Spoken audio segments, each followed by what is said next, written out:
अब हम आपको दुनिया की सबसे बड़ी मीटिंग के बारे में बताएंगे। सबसे पहले तस्वीरें देखिए कि जब दुनिया के दो सबसे बड़े देश और उनके नेता आपस में मिलते हैं तो कितना तामझाम उनके लिए होता है, ये मीटिंग्स कैसे होती हैं। ये तस्वीरें स्विट्जरलैंड के जिनेवा शहर से आई हैं, जहां अमेरिका के राष्ट्रपति जो बाइडेन और रशिया के राष्ट्रपति व्लादिमीर पुतिन की मुलाकात हुई। इन तस्वीरों को आप ध्यान से देखेंगे तो आपको जो बाइडेन के साथ अमेरिका के विदेश मंत्री एंटनी ब्लिंकन के हाथ में एक नोटपैड नजर आएगा और बाइडेन के चेहरे के हाव भाव भी आपको दिखाई देंगे। बाइडेन देखिए कैसे बैठे हैं। आज इनकी बॉडी लैंग्वेज देखने का भी आपके लिए बहुत अच्छा समय होगा। बाइडेन कैसे बैठे हैं? बाइडेन के जो सहयोगी हैं अमेरिका के विदेश मंत्री, वो नोटपैड लेकर बैठे हैं ताकि वो नोट्स बना सकें। लेकिन दूसरी तरफ रशिया के राष्ट्रपति व्लादिमीर पुतिन और उनके विदेश मंत्री की तस्वीरें देखिए, जो इस बैठक में बिल्कुल बेफिक्र अंदाज से बैठे हुए हैं और वो बड़े कॉन्फिडेंट हैं। उन्हें कोई नोट्स वगैरह बनाने की जरूरत नहीं है। वो कोई अपने साथ ना तो नोट्स लेकर आए हैं और ना ही उन्हें कोई नोट्स या कुछ लिखने की जरूरत है। पूरी तरह से रिलैक्स्ड हैं और पुतिन बाइडेन को यह बता रहे हैं कि who is the boss here, यहां बॉस कौन है। इस समय पूरी दुनिया दो धुरियों पर टिकी हुई है और वो दो धुरी ये दोनों देश हैं। 1940 के दशक में जब दूसरा विश्व युद्ध समाप्त हो गया था और अमेरिका और सोवियत संघ के बीच कोल्ड वॉर चल रहा था, तब इस कोल्ड वॉर ने दुनिया को दो हिस्सों में बांट दिया था। एक तरफ वो देश जो अमेरिका के साथ थे और दूसरी तरफ सोवियत संघ की टीम थी, उसका समर्थन करने वाले लोग थे। यानी अमेरिका और रशिया के बीच संघर्ष का एक बहुत पुराना इतिहास है और इस संघर्ष में ऐसी मुलाकातों के कई स्पीड ब्रेकर्स आए हैं। आप इसे समझिए कि जिस तरह भारत और पाकिस्तान के बीच टकराव की स्थितियां रही हैं, वैसा ही रिश्ता अमेरिका और रशिया के बीच का रहा है और दोनों देशों के राष्ट्र प्रमुखों की मुलाकात हमेशा अहम पड़ाव बनी है। इसे आप इन तस्वीरों से समझ सकते हैं कि कैसे आज दुनिया के दो बड़े नेता मुलाकात के लिए जिनेवा पहुंचे। जब बाइडेन और पुतिन ने एक दूसरे से हाथ मिलाया तब इसकी एक झलक दिखाई दी। दोनों नेता हाथ मिलाने के बाद अंदर गए और फिर दोनों के बीच बातचीत शुरू हुई। एक दिलचस्प बात यह भी है कि अमेरिकी राष्ट्रपति जो बाइडेन और रशिया के राष्ट्रपति व्लादिमीर पुतिन के बीच ये पहली मुलाकात नहीं है। आज से 10 साल पहले भी दोनों नेता मिल चुके हैं। उस समय जो बाइडेन अमेरिका के उपराष्ट्रपति थे और पूर्व राष्ट्रपति बराक ओबामा की टीम का हिस्सा थे, जबकि पुतिन तब भी रशिया के प्रधानमंत्री थे, क्योंकि तब तक रशिया में कोई व्यक्ति अपने 2 कार्यकाल के बाद राष्ट्रपति पद पर नहीं बने रह सकता था, इसलिए तब वो प्रधानमंत्री बन गए थे। आपको जानकर आश्चर्य होगा कि उस समय बाइडेन ने कहा था कि पुतिन के अंदर आत्मा नहीं है। सोचिए, यानी सोललेस व्यक्ति हैं। सोचिए 10 साल पहले उन्होंने ये बात कही और आज वो उसी व्यक्ति के साथ जेनेवा में चर्चा कर रहे हैं। एक और बात यह कि जो बाइडेन पुतिन को किलर भी कह चुके हैं, जिस पर कल उनसे एक प्रेस कॉन्फ्रेंस में सवाल भी पूछा गया और पुतिन ने सवाल के जवाब में यही कहा, हां वो अपने बयान को ईमानदारी से मानते हैं। आप सबसे पहले किलर शब्द पर बाइडेन और पुतिन की ये बातें सुनिए। The answer is, I believe he is in the past essentially acknowledged that he was, there are certain things that he would do or did do. But look, when I was asked that question on air, I answered it honestly. But it's not much of a, I don't think it matters a whole lot in terms of this next meeting we're about to have. Послушайте меня. Я привык за время своей работы к атакам с разных сторон. По очень многим поводам и разного качества и остроты. Меня это ничего не удивляет. Мы с теми людьми, с которыми мы работаем, спорим на международной арене. Мы не жених и невеста, не клянемся друг другу в вечной любви и дружбе. Мы партнеры и в чем-то соперничаем друг с другом. Но вот так вот все подряд вываливать, это просто бессмысленно, некорректно и не имеет под собой никаких оснований. Ну, если представить себе такую, как линию атаки, ну, пожалуйста.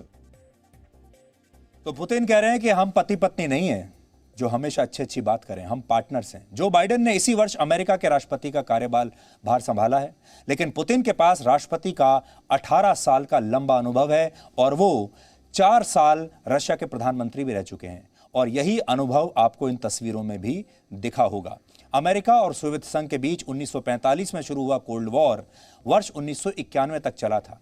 इस दौरान इन दोनों देशों ने कई देशों में proxy war भी लड़ा, जिनमें कोरिया, वियतनाम और अफगानिस्तान के युद्ध अहम है।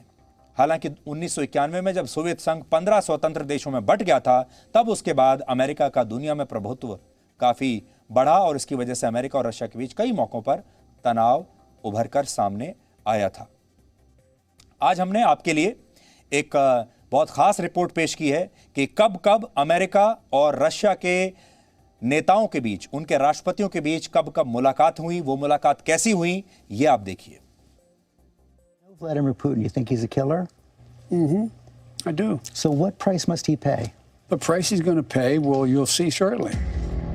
जो बाइडेन का ये पुराना बयान है, लेकिन आज जब वो व्लादिमीर पुतिन से मिले तो उन्हें मजबूत और योग्य विरोधी बताया। अमेरिका और रूस को दो महान शक्तियां भी कहा। He's bright, he's tough, and I have found that he is as they say, when he used to play ball, a worthy adversary. America के राष्ट्रपति की ये टिप्पणी रूस के राष्ट्रपति के लिए थी, जो बताता है कि अमेरिका और रूस ने दशकों से एक दूसरे के साथ कैसा व्यवहार किया है। दोनों देशों के बीच के जो मतभेद हैं, वो दुनिया में नया संघर्ष पैदा कर हालात को मुश्किल बना सकते हैं। इसी मुश्किल को कम करने के लिए एक बार फिर अमेरिका और रूस के राष्ट्राध्यक्ष मिल रहे हैं। हालांकि दोनों देशों के बीच बैठक का इतिहास काफी पुराना है। 1945 याल्टा कॉन्फ्रेंस। अमेरिका और रूस के बीच पहली बैठक को याल्टा कॉन्फ्रेंस के नाम से जाना जाता है। उस समय सोवियत संघ हुआ करता था। दोनों देश मित्र राष्ट्र के तौर पर दूसरे विश्व युद्ध में शामिल हुए थे। वर्ष 1945 में जर्मनी जब हार के करीब था, उस वक्त अमेरिका और सोवियत संघ ने मिलकर विश्व युद्ध को खत्म करने के तरीकों पर चर्चा की थी। तत्कालीन अमेरिकी राष्ट्रपति फ्रैंकलिन रूजवेल्ट और ब्रिटिश प्रधानमंत्री विंस्टन चर्चिल ने सोवियत संघ के तानाशाह जोसेफ स्टालिन से मुलाकात की थी। ये बैठक क्राइमिया के याल्टा शहर में हुई। तीनों नेताओं ने मिलकर दूसरे विश्व युद्ध को खत्म करने का खाका तैयार किया, लेकिन वहीं से शीत युद्ध की शुरुआत हो गई। उसके 2 साल के अंदर ही वॉशिंगटन और मॉस्को एक दूसरे के विरोधी बन गए। 1985 जिनीवा समिट। अमेरिका और रूस के बीच दूसरी बड़ी बैठक दशकों बाद हुई। 40 सालों तक दोनों देशों में शीत युद्ध चला और परमाणु हथियारों की होड़ लगी रही। उसके बाद 1985 में स्विट्जरलैंड के जिनीवा में अमेरिकी राष्ट्रपति रोनाल्ड रीगन सोवियत संघ के जनरल सेक्रेटरी मिखाइल गोर्बाचोव से मिले। दोनों नेता, जिनके बारे में कहा जाता था कि उनकी केमिस्ट्री अच्छी है, जिनीवा समिट के दौरान कॉमन सिक्योरिटी पर राजी हुए। कॉमन सिक्योरिटी का मतलब यह हुआ कि दोनों देश अपनी अपनी सुरक्षा के लिए काम करेंगे, लेकिन आपसी सहयोग से, ना कि विरोध से। जिनीवा समिट में अमेरिका और रूस परमाणु हथियारों को कम करने और राजनयिक संबंधों को मजबूत करने पर भी राजी हुए। कुछ लोगों का मानना है कि यहीं से 1991 में हुए सोवियत संघ के विघटन की नींव पड़ी। 2001 स्लोवेनिया समिट। वर्ष 2001 में तत्कालीन नवनिर्वाचित अमेरिकी राष्ट्रपति George W Bush central Europe के शहर स्लोवेनिया पहुंचे, जहां उनकी मुलाकात रूस के नए नवेले राष्ट्रपति व्लादिमीर पुतिन से हुई। इस शिखर सम्मेलन का उद्देश्य दशकों से चले आ रहे मतभेद को खत्म करना था। उस वक्त दोनों नेता जिस गर्मजोशी से मिले, उसने दुनिया भर को चौंकाया। कुछ महीने बाद ही अमेरिका के वर्ल्ड ट्रेड सेंटर पर आतंकी हमला हुआ। कहा जाता है कि व्लादिमीर पुतिन दुनिया के पहले नेता थे जिन्होंने आतंकवाद के खिलाफ युद्ध में अमेरिकी राष्ट्रपति जॉर्ज बुश का साथ देने का भरोसा दिया। लेकिन दोस्ती बहुत दिनों तक नहीं टिकी। नाटो के विस्तार के लिए अमेरिकी समर्थन से रूस नाराज हो गया। साल 2003 में इराक में अमेरिकी हमले का भी रूस ने विरोध किया। साल 2016 G20 चीन समिट।